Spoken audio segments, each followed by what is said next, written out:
અલ્પ જીવ્યું અસીમ આપ્યું.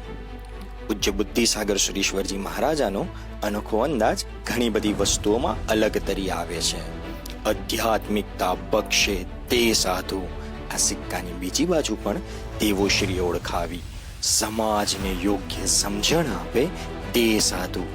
આથી પૂજ્યશ્રી શાસ્ત્રાભ્યાસમાં મોખરે હતા તો સાથે લોક સાહિત્યમાં પ્રખર હતા.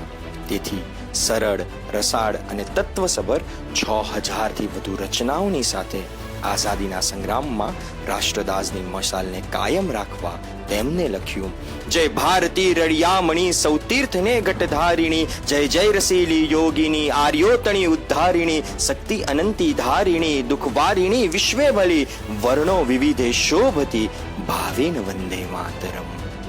આ રચના દ્વારા ગુજરાતી ભાષામાં વંદે માતરમ લખ્યું.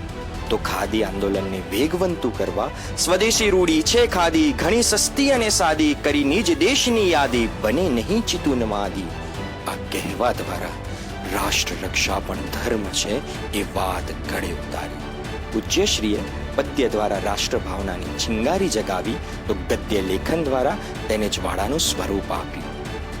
અંગ્રેજ સરકારના સમયમાં નિડરપણે બળજબરીથી ઠોકી બેસાડવામાં આવતા ખ્રિસ્તી મતને સામી છાતીએ લલકાર્યો છે. સમાજમાં ચાલતું કન્યા વેપારના પ્રદૂષણની સામે લાલ આંખ કરી છે. તો ઉજ્જવળ ભાવિ માટે અનેક ગુરુકુળો અને છાત્રાલયોની પ્રેરણા કરી છે. આ સાંભળતા શબ્દો સરી પડે. પૂજ્યશ્રી સ્વયં યોગી હતા, સમાજ માટે ઉપયોગી હતા. આથી આચાર્ય શ્રીમદ બુદ્ધિસાગર સુરીશ્વરજી મહારાજા હતા. આ મહાપુરુષની યશોગાથામાં ડૂબવા માટે ચાલો આપણે સૌ તત્પર બનીએ.